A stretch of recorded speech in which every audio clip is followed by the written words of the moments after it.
This is Just One Day, and today I'd like to encourage you from Joshua chapter 5, verses 13 through 15.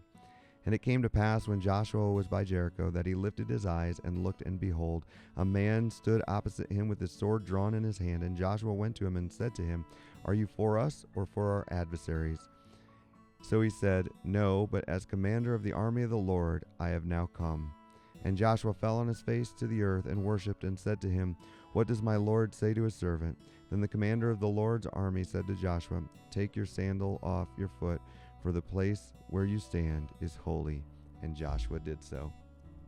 As Joshua prepared to lead Israel into battle against Jericho, he encountered a man standing before him with a drawn sword. Rather than running away, Joshua courageously approached him and asked whose side he was on. Joshua confronted the man rather than fleeing, because courage is knowing you are in the will of God. When we know we are walking in obedience to Him, there is no need to fear anyone or anything. Our confidence is not found in our own strength, but in God's presence.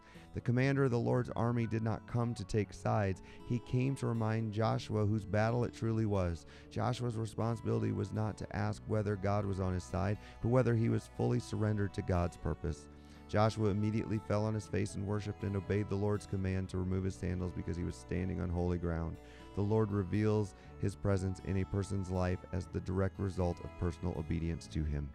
God delights in revealing Himself to those who humbly submit to His authority. Before God gave Joshua the battle plan, He reminded him of the most important truth. His presence would go with him.